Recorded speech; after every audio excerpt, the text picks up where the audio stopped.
সরাসরি জান্নাত থেকে আগত এমন 4টি নদী আছে এই পৃথিবীতেই, যেই নদী 4টি নিয়ে আধুনিক বিজ্ঞানীরা নিগূঢ় গবেষণা করেও এর কোনো কুলকিনারা পাননি। বরং আল কোরআনে এই বিষয়টি স্পষ্টভাবে উল্লেখ করা আছে যে বিষয়টি আধুনিক বিজ্ঞানীরা আল কোরআন পড়ার মাধ্যমে আবিষ্কার করতে পেরেছে। সুবহানাল্লাহ। এবং এই 4টি নদী এবং তার গুণাগুণ সম্পর্কে গবেষণা করে আধুনিক বিজ্ঞানীরা বর্তমানে যে সকল তথ্য দিচ্ছে তা দেখেও হতবাক অমুসলিম বিশেষজ্ঞরা, যেগুলো জানলে অবাক হবেন আপনিও। এমনকি মজার বিষয় এটাই যে এমনও হতে পারে এই জান্নাত থেকে আগত নদীর কোনো একটি শাখা হয়তো আপনার বাড়ির পাশ দিয়েও বয়ে গেছে, কিন্তু আপনি তা কখনোই জানেন না। তো চলুন জেনে আসা যাক সেই 4টি নদী সম্পর্কে, যেগুলো সরাসরি জান্নাত থেকে আগত হয়েছে এই পৃথিবীর ভূমিতে। তবে আপনাদের মধ্যে যারা আগে থেকে এই 4টি নদী সম্পর্কে অবগত ছিলেন তারা অবশ্যই কমেন্টে জানাবেন, এবং যারা জানেন না তারা জান্নাতের এই নিয়ামত সম্পর্কে জানতে পেরে অবশ্যই কমেন্টে আলহামদুলিল্লাহ লিখে যাবেন, এবং এই ভিডিওটি শেয়ার করে আপনার জন্য সকল মুসলিম ভাই ও বোনদেরও এই জান্নাতি 4টি নদী সম্পর্কে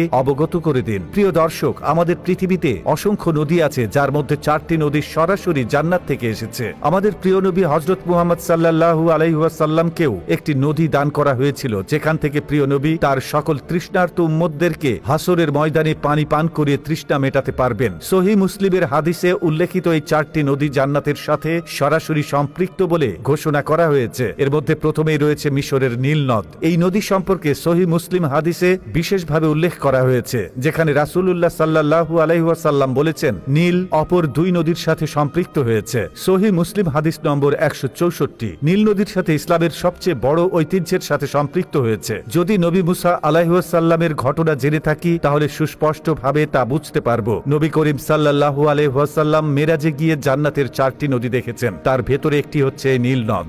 2 নম্বরে রয়েছে তুরস্কের জাইহান নদী। বিভিন্ন হাদিসে তুরস্কের এই জয়হান নদীকে জান্নাতি নদী বলে উল্লেখ করা হয়েছে। এই নদী পূর্ব তারাস পর্বতমালার নরহাত পর্বত থেকে উৎপন্ন হয়ে প্রায় 500 কিলোমিটার প্রবাহিত হয়ে ভূমধ্য সাগরে গিয়ে মিশেছে। 3 নম্বরে রয়েছে তুরস্কের সিহান নদী। সিহান নদী, যার সিরাস নামেও বেশ পরিচিত, এটি সিলিশিয়া অঞ্চলের সবচেয়ে দীর্ঘতম একটি নদী। আমাদের প্রিয় নবী হযরত মুহাম্মদ সাল্লাল্লাহু আলাইহি ওয়াসাল্লাম এই নদী দুটি সম্পর্কে বলেছেন সিহান ও জাইহান। ইরাকের ফোরাত ও মিশরের নীল নদ, প্রত্যেকটি নদী জান্নাতের নদ নদী সমূহের অন্যতম। সহিহ মুসলিম হাদিস 1839। এই সিহান নদী উক্ত অঞ্চলের বিদ্যুৎ ও কৃষিকাজে বহুল ব্যবহৃত হয়। 4 নম্বরে রয়েছে ফোরাত নদী। রাসূলুল্লাহ সাল্লাল্লাহু আলাইহি ওয়াসাল্লাম 1400 বছর আগে এই ফোরাত নদী সম্পর্কে ভবিষ্যৎবাণী করেছিলেন যে এমন একটি সময় আসবে যখন ফোরাত নদী খাঁটি সোনার একটি পাহাড় উন্মোচন করবে। এই সোনার পাহাড় নিয়ে মানুষ সংঘর্ষে লিপ্ত হবে। নবী করিম সাল্লাল্লাহু আলাইহি ওয়াসাল্লাম এই ফোরাত নদী সম্পর্কে আরো বলেছিলেন, এই ফোরাত নদী তার ভেতর থেকে যতক্ষণ পর্যন্ত না সোনার পাহাড় উন্মোচন করবে ততক্ষণ পর্যন্ত কিয়ামত সংগঠিত হবে না। এই সোনা উত্তোলন নিয়ে মানুষের মধ্যে সংঘর্ষ হবে এবং 100 জনের মধ্যে 99 জনই নিহত হবে।